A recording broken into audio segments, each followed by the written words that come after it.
Use of preposition. ठीक है, इनका यूज हम कहाँ करेंगे, किसी भी वर्ब का ऑब्जेक्ट्स किस तरह कनेक्शन है वहां हम सीखेंगे प्रीपोजिशन। कोई भी नाउन अपने ऑब्जेक्ट्स किस तरह कनेक्शन है वो प्रीपोजिशन बताते हैं।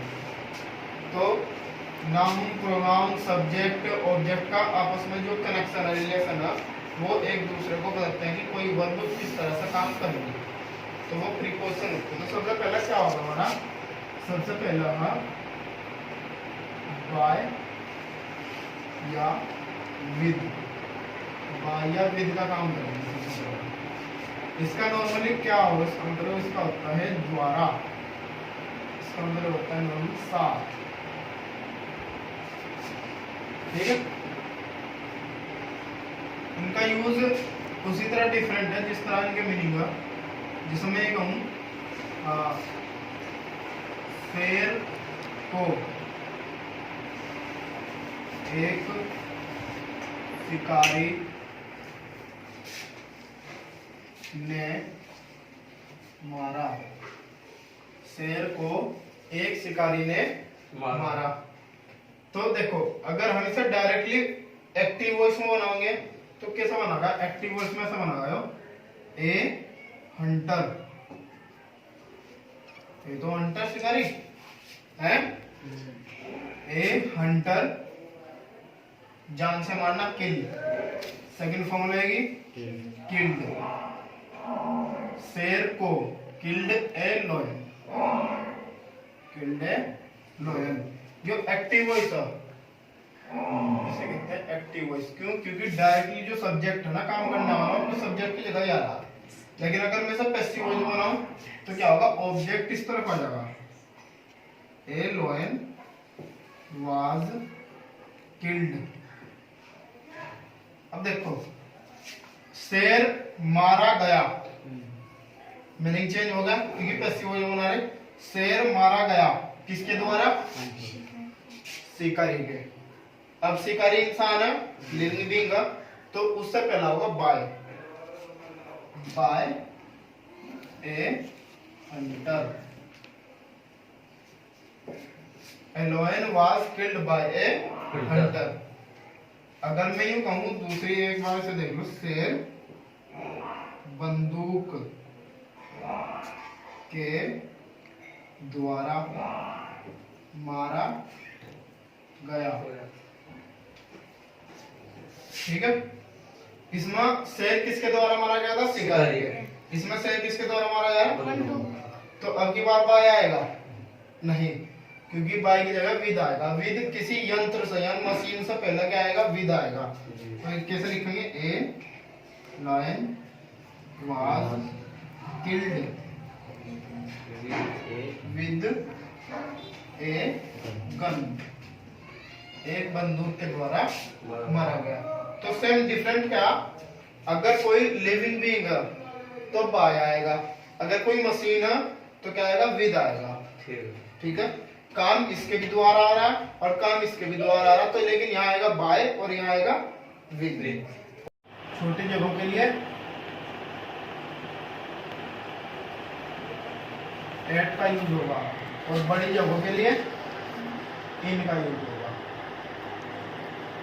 मतलब छोटा कस्बा या छोटा शहर, बड़े शहर या बड़े देश, कोई मतलब कि कोई राजधानी वगैरह हो, ऐसी हो, तो उसमें छोटे वालों को एट रहेगा और बड़े वालों के लिए इन होगा। जैसे मैं कहूँ, मैं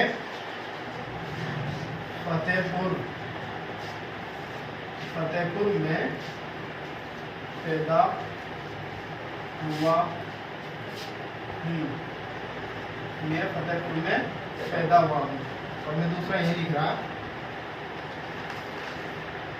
मैं सहारनपुर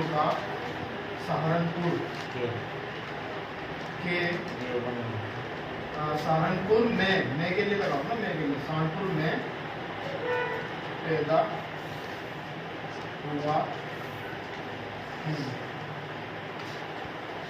ठीक है, दोनों का सेंस है कि फतेहपुर में पैदा हो रहे और सहारनपुर में पैदा हो रहे, लेकिन हमारी सेंस में क्या, फतेहपुर हमारे गांव का नाम है, सहारनपुर हमारे जिले का नाम है। तो फतेहपुर की अपेक्षा इसके कंप्रोमाइज में सहारनपुर ज्यादा बड़ा हो गया, डिस्ट्रिक्ट हो गया, फतेहपुर छोटी जगह होगी। तो हम यहाँ क्या लिखेंगे, I am born in at या इन एट फतेहपुर। अब इसमें बताओ, आई एम बोर्न या एट इलाहाबाद, क्यों? बड़ा हो गया। हाँ, तो क्या इनका अंक तो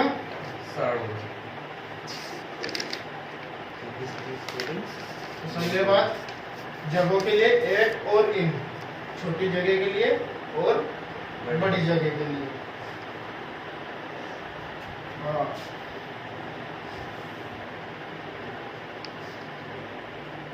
एक सेंटेंस और बोल लो कोई, क्या बोल रहे हैं? देख ऐसे शिवम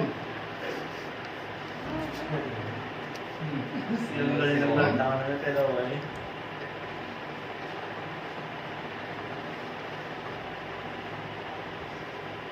उत्तर प्रदेश के सहारनपुर में पैदा हुआ है। सीएम में सी बात है नहीं, सीएम में तो यह मशहूर कर रहा है, देख काम। CM is born in UP in, ये तो छोटी जगह पहले आएगी या बड़ी जगह पहले आएगी? पोज करता भी समझाने बात है, तो छोटी जगह पहले आएगी और बड़ी जगह बाद में। तो सेंटेंस ऐसे बनाना, subject Shivam is born at Saharanpur in Uttar Pradesh. तो अगर हम फ्यूचर में एक सेंटेंस, फ्यूचर जब पढ़े होंगे फ्यूचर में, तो एक सेंटेंस जैसा होगा, मैं सोमवार तक तुम्हें मिलूंगा। मैं सोमवार तक तुम्हें मिलूंगा। तो सब्जेक्ट क्या? आई, आई के साथ सेल। अगर मैं कहता मैं सोमवार तक तुम्हें अवश्य मिलूंगा, अवश्य आ जाता, तो आई आई है ना, जो आई आई के लिए यहाँ होता विल, यो डिटर्मिनेशन में आ गया, पक्की बात होगी।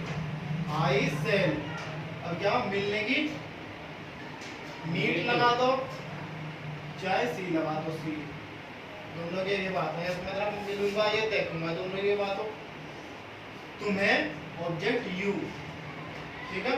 अब देखो सोमवार तक आया, तो तक के लिए future of by, by Monday, सोमवार तक, ठीक है। नॉर्मली क्या लगाते हैं? टिल, टिल लगाते हैं, लेकिन यहाँ बाय का यूज बहुत ही सुटेबल है। तो मेरे पास अगर हम यूं कहना, वह सोमवार तक काम खत्म कर चुका होगा, वह सोमवार तक काम खत्म कर चुका होगा। तो सब्जेक्ट क्या? ही, फिर विल, विल आया, अब कर चुका होगा, परफेक्ट टेंस बनना, हैव, नहीं आएगी perfect tense, will have verb की थर्ड फॉर्म फिनिश्ड, अपना ऑब्जेक्ट अपना क्या है? नहीं, सोमवार तक काम खत्म कर चुका, he will have finished the work, कब तक? सोमवार तक, by Monday।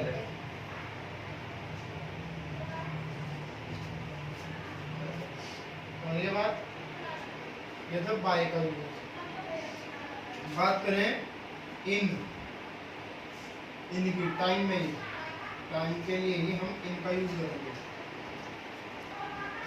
तो इनका तो मतलब हो कि इन मतलब कि 1 घंटे में, 2 घंटे में, 3 घंटा, मतलब समय की पाबंदी नहीं है, मतलब लिमिट है, थोड़ी बहुत समय मिला हुआ, लेकिन उसके अंदर अंदर करना हो तो उस तरह से देखो, जैसे मैं कह रहा मैं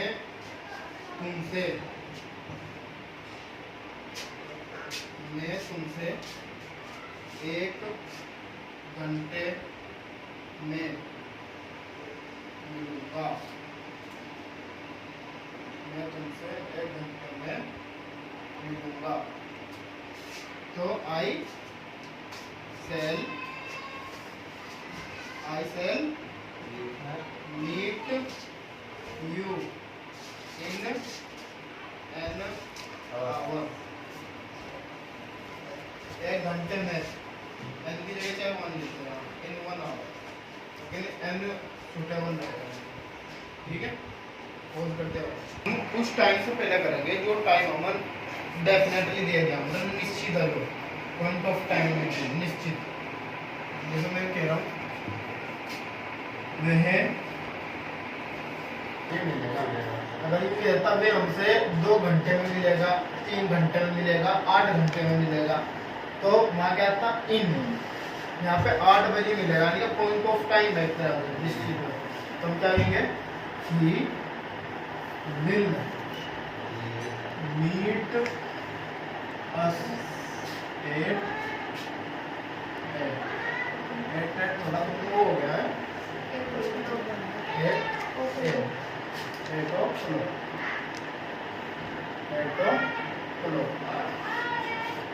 ठीक है।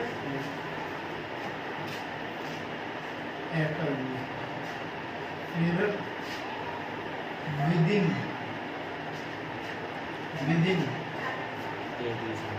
विदिन इम्पोर्टेंट था, विदिन उस टाइम के लिए आते जहाँ टाइम की हमें लिमिट दे दी भाई, इस टाइम के अंदर अंदर करना तुम्हें ये काम, आपको ये काम इस टाइम के अंदर ही अंदर करना होगा, इससे आगे का टाइम कभी नहीं मिलेगा, ठीक है। जैसे हमने कह दिया तुम्हें यह दीवार 2 दिन के अंदर अंदर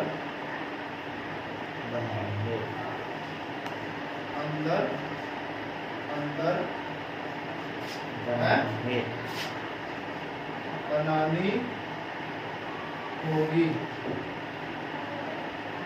होगी या बनानी पड़ेगी, उस वाले में चलेगा जो हम पहले पढ़े थे, ठीक है। सब्जेक्ट लगाओ यू, फिर will have to, you will have to, दीवार बनाना, बिल्ड, बिल्ड, हाँ बिल्डिंग वाला ये है, बिल्ड, ये है दीवार, दिस वॉल, ठीक है। 2 दिन के अंदर अंदर, टाइम लिमिट है 2 दिन, तो क्या कहेंगे विदिन